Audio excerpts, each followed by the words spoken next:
What is up, everybody, and Krusty Krabbikins everywhere? Welcome to another edition of the Hard Rock Lunchbox. I am trying something new today. My buddy Jimmy G was in last week, as some of you may know. Some of you that were in the chat might know this. Don't worry. We will be discussing this at some point later today. But he suggested that I videotape or video phone. What is it? Video? Just video. Video. I was talking to him about doing something where I wanted to do like the top 20, which is basically the first 20 minutes of the box where I usually just complain about whatever's bothering me specifically. Apparently that's a thing. But it might be better for me to do podcast type stuff that way. So I was suggesting, I don't want that to top 20. I was going to call it the first 20, but I don't need that being confused with the first 48. If you are a fan of Tom Segura, you will know why that is. So if you're not a fan of Tom Segura, then we can't be friends. So it doesn't really matter anyway. But Jimmy suggested that I videotape it and put it up as a video podcast, maybe even on Strangerhood TV. So I'm going to give that a shot today. I realized I came down here last night to see if it was something I could easily set up. It was not. All my cool phone-holding thingies are at the rehearsal studios, so I did not get the opportunity to set it up. So what I have it kind of leaning here up against the monitor, one of the two monitors that I use for the box, kind of at an angle. I was going to go for a more flattering angle, but, like, let's be honest, there's no flattering angle anymore. There are very few things I like and enjoy less than being on camera, and it just, I mean, this whole COVID thing is not helping. And I'm not blaming COVID for this. I'm just saying this COVID period of, not really working out, not going to the gym, just eating myself basically to death, and just getting fatter and fatter just means like, there's more and more of me to see on camera technically, but like, that's not the good way. So, not super happy about that. But we're neither here nor there. I have complete autonomous control over whether or not I even send the video to Jimmy or post it anywhere. So I figured I would at least give it a shot. So if I do happen to post this, I'm going to wave to the camera now. And before you start asking, not that anyone's going to be asking, I'm not going to live stream this because I like taking my editorial control of my image very seriously. And I've been doing that for 10 years. Kind of anybody that has followed the band knows that when we used to be playing a lot pre-World on Fire, usually after like a weekend of shows, like we did like a 3-banger of shows or whatever, that Monday, my first order of business was untagging myself from every bad picture that there was. But you run into the occasional dickhead, like Andy Sexton used to do to me all the time, the most unflattering picture he could find, he would just keep posting and tagging. And at some point, you just got to embrace it, man. It's like, yeah, I did decide to eat that second cheeseburger, and this is what I look like now. So that's kind of that. But I actually didn't know what I wanted to even talk about today. I'm very much wrapped up back into politics again, and I know that the political angle of the show has been frowned upon quite vocally by a lot of people. So I do try and not drag us into that sort of stuff. Current events, sure, why not? We could do that, but I think that people tend to come to the box to sort of escape whatever it is they're doing, specifically, if they're working or whatever. It's just a nice respite. People have definitely said, like, my God, that 2 hours on Thursday is like the only time I'm not thinking about every shitty thing in my life, and I don't want to take that away from anybody, so I'm not going to offer that up. Just, I will say, go ahead, be careful. We are going to address kind of the uppity nature that the chat here at the Hard Rock Lunchbox has taken on. But I didn't think that was worthy of 20 minutes. 20 minutes of complaining about it, because to be perfectly honest, I think it's the funniest thing ever when the chat gets all uppity. Like it takes on its own thing. Like I've said for years that it's just funny, like, well, bands will be up there doing what bands do, and then the audience is typically doing what audiences do. And it was nice to kind of see it carry over into the COVID live streaming age, because the minute bands started live streaming, the very first thing you saw is the entire chat just hanging out, having the time in real life, basically talking while the bands are playing, kind of like always. And it was nice to be back to live shows. But I was going to talk about something a little more serious today, serious to me at least. And it's something I've been holding on to for a little while, because this might sound funny, but I actually don't want to sound like a whiny little bitch. Now, I know that sounds contrary to what you've come to expect here on the Hard Rock Lunchbox, but it's true. Like, I am somebody that complains about things that bother me and things that I feel like can be fixed. I don't often whine and just whimper about stuff that's going on. I sort of accept things the way they are, and I try and navigate around them. Like, that's been one of my big fights, like with the whole COVID thing. Like, not even to get into the details of it, but like, yeah, man, I don't agree with all the rules either, but like, I'll follow the rules if it gets me out of the tunnel. Do you know what I mean? Like, I don't need to stand up to authority just to stand up to authority. There's a time and a place for that. I just don't think we've reached that point. Others have, and that's fine. This is not a critique on them. I'm just saying that I sort of accept things from where they are and try and learn those lessons and just try and move forward. So the reason that it seems appropriate to do it right now is because we are basically, for me, standing on the threshold of a change in the way that I've handled Revel 9 music in 2020. As most of you know, we finished up the record, Do No Harm. We finished that up in March. We released the first single, which was Keep You Near. I rushed it out, unfortunately. I rushed it out because I wanted to play the song live at the cancer benefit we were playing on March 15th. So I rushed it out. I got it onto Spotify just in time, but not in time to be on release radar. But it was important for me to get the song out so that people could hear it just before we played it live on that Sunday. I had no idea it was going to be the last show that not only us, but basically anybody played in 2020. But like, that was the plan, and that was the start of the cycle that is Do No Harm. I mean, at that time, I didn't publicly name the record yet. Like, that's how long ago, really, in the adventure that is Do No Harm is. So we did that.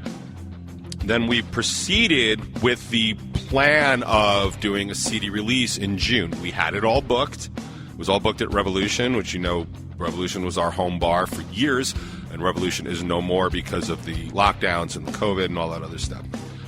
So we had it all booked. We had it all booked till the very last minute, just hoping we would come up with some sort of respite. Never actually happened. In that time between then and September, we released 2 other singles. We released Blue, and we released Steven Seagal. We also released a remix of Keep You Near because it was something that I had done here and just wanted to try, and I actually gave it away to some select fans. I'll talk about that in a minute. And they were like, this is really good. You should post it. So I did post it, and now it's on Spotify. Okay, so that brings us to blowing right past the release date in June of Do No Harm. So without a CD release show, I didn't really know what to do. And so I kind of just decided I got to get this thing out. I got to kind of be done with it. And I got to just let it go and release it. And that's an important thing for an artist. That's not a discussion for now. It's definitely a discussion we could have at another show. But it's an important thing for an artist to do, to kind of just finally release the project and be done. I, however, am a complete idiot and decided to not do it quite that way. So in September, we had the CDs pressed. We did a limited run of CDs. And I decided that I would not release this digitally or basically to the world and stuff like that. What we did is we opened up a window for basically a month that you could buy the CD for Do No Harm. I decided to extend that window into November. I had a reason for doing that, and I'm going to get to that in just a minute. but we opened it up so that like people that were legit waiting for this record could get it. And that was the only way to get it. We had our singles on Spotify, but the rest of the record we had not released. Obviously, we were not playing live. Yeah, you probably heard songs like Easy or Believe live. Probably not so much Horizons or Central Park West, but, you know, if you were in the right place at the right time, you heard those songs too. But they weren't big releases for us to play live because we were still working on them. So we ended up doing that, and we released it, and there was a really good initial response. And I could literally tell every single person that bought the record was somebody that was going to buy the record. And I just want to again reiterate how appreciative and grateful I am to people like that, because you are precisely the people that keep this band in business.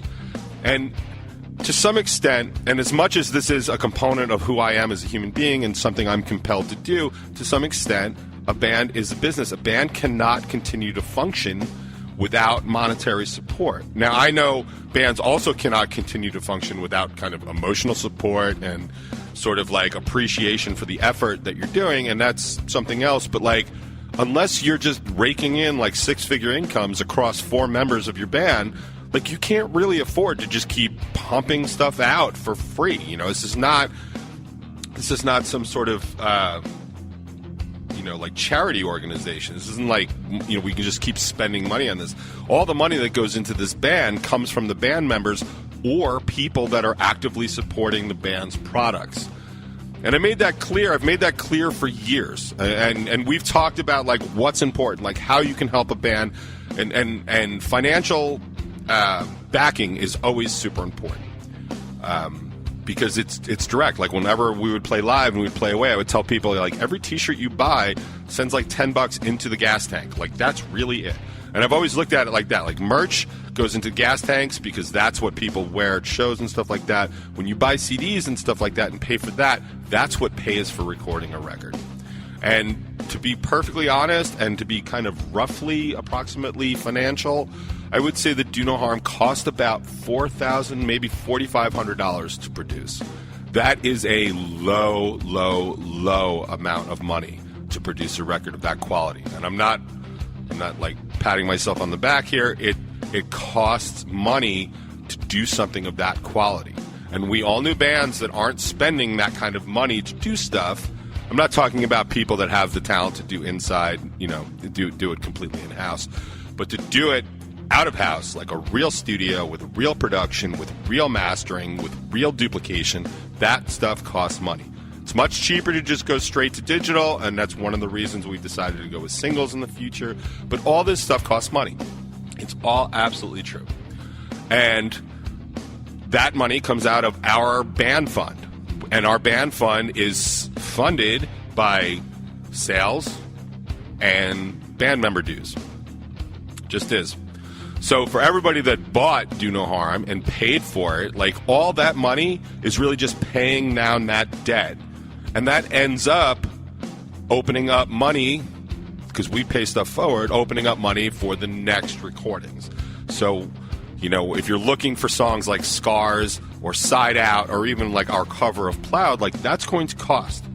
And for everybody that chipped in and bought Do No Harm, that's where that money comes from. So thank you guys very much. If you didn't know where your money goes, that's where it goes. It's already earmarked for our next singles. Already. So that's that. And I think that everybody that bought the record actually got that or gets it. I'm sure there were some people that bought the record that legit could not wait one more hot minute to hear a Revel 9 song. And I don't even have the words to describe just how awesome of a person that makes you in my eyes and the band's eyes. Like, that is true fandom. And that, when you have true fandom, like, that is the lifeblood of a band. Like, the whole model of 1,000 true fans, when they call them true fans, that's who we're talking about. The people that buy absolutely everything because they cannot bear to live and exist another day until they have that new song. And that, you can't teach that, man. You just come across those people, and, you know, you you have that band-fan relationship for the rest of ever. Like, it's fantastic. I'll take a minute and I'll applause you right now.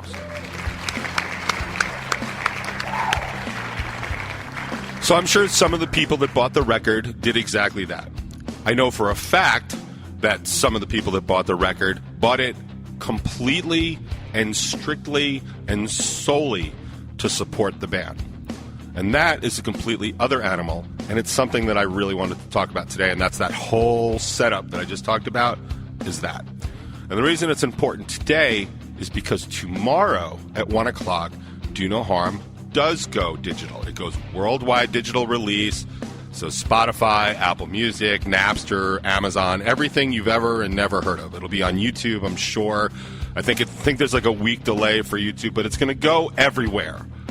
And at that moment, you pretty much lose your ability to financially support the band. There are ways to support still, and we can talk about those even later in the show. But the primary of like we could have done a Kickstarter or a GoFundMe and made everybody like chip in before we did it.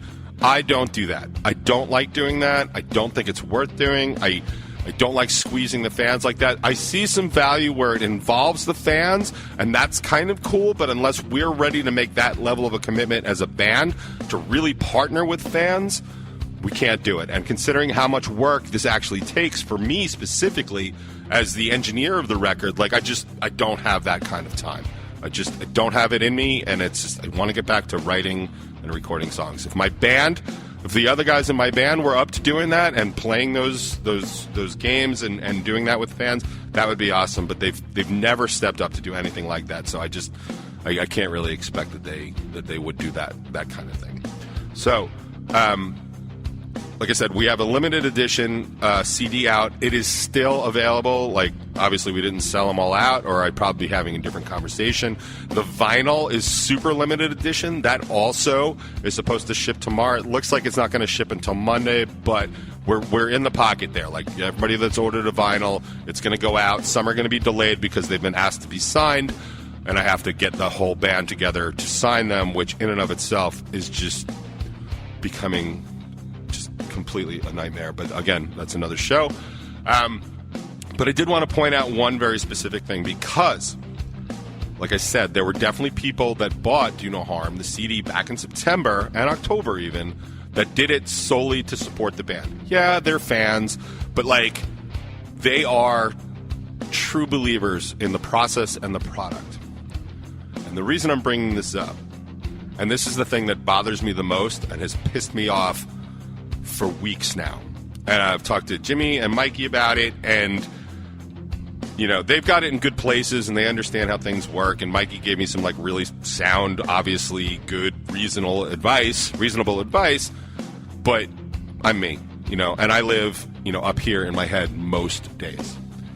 And here's a statistical fact about the sale of Do No Harm CDs. I have sold several, tens, in fact, of CDs to band members. Every single one of those band members. And I'm going to exclude G from the chat. I know she's not in the chat. She can't figure that out. And while she is technically a musician, I think everybody would acknowledge that in this context, G is a fan first. I know she's her own band, and that's fine. So I've sold tens, maybe in the 20s of CDs to band members. Musicians, working band members. Not a single one of them to a Long Island band member.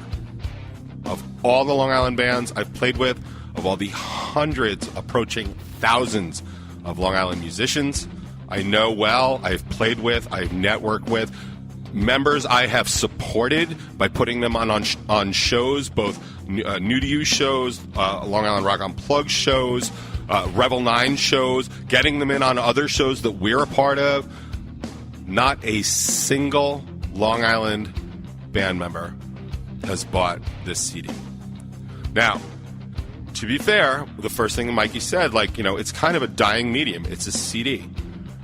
And he's right. He's absolutely right. I didn't really put that together at first because I have a CD player in my car, in my van. But yeah, I understand a lot of cars aren't coming with CDs. Laptops and Chromebooks don't come with CDs anymore. But at some point, you also, when you bought the CD, you got a digital download of the song. So you got the digital version. But at some point, it becomes less about buying the CD to listen to it and about buying the CD to support a band that has basically supported your asses for a decade. And that is something that I really couldn't wrap my head around. Now, I'm going to exclude Jimmy, Mikey, and Annie, who are all Long Island band members, hardworking band members with hardworking bands, because they were literally on my mastering committee, right? Those were the ones that I sent these songs to be like, I've listened to these songs for 18 months, so now it's your turn. What do you think? How is the mix? How is the master? And they've got CDs for that work, for that effort. That is what they were. Now, I don't doubt for a second that all three of them would have bought a CD. I don't doubt it at all. I think they would have, not because they can't be like, yo, dude, can you just send me that song? Because, of course, I would just send them the song. But because they understand that that's about supporting another band that's trying to work, right? And we all do that. I mean, it's funny, and the argument's like, no, I'm not taking your money. It's like, shut up, take the money. Like, we've had those arguments, and it's fine. You know, I had this conversation with the dudes in station once because I know Pat and Chris really well. But I was talking to Pat, and I wanted to buy the CD, and this was years ago, and he was like, I went to pay him, and he was like, no, man, I'm not taking your money. I'm like, dude, unless you just won the lottery and you have the ticket to prove it, you have to take my money. He's like, I'm not taking your money. Talk to Chris.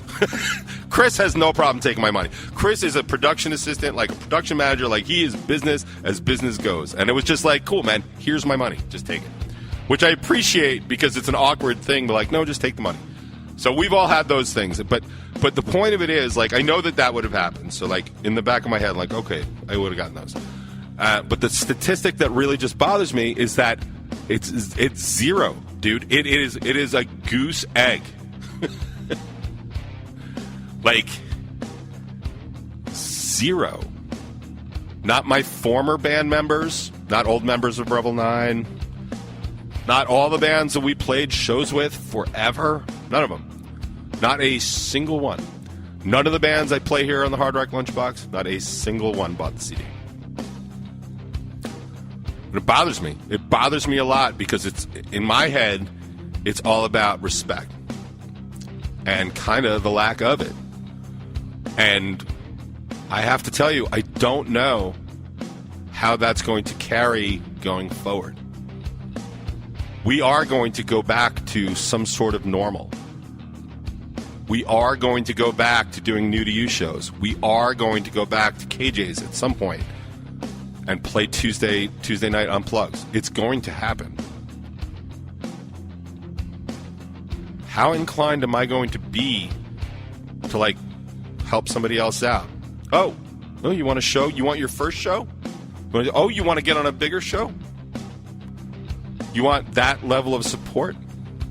I'm paying you to do this? You want that? But you don't get it. So, what does that mean? Certainly, what does it mean to me and for my band? Is my band just this thing that people just use because it's convenient? Am I that? And we don't really like your band. We tell you that. We're happy to play with you, but not because you're good or you're talented or we think you're anything. But we do want to utilize and use your resources. It would not be the first time that's gone down with a band at all. I just kind of wonder if it's happening now. Again, I don't really know the answer. And I hope I do figure it out soon or just completely forget it. I don't know if that was worthy of a top 20, but it's my first one, so thanks for listening. Here's a little day to remember on the box.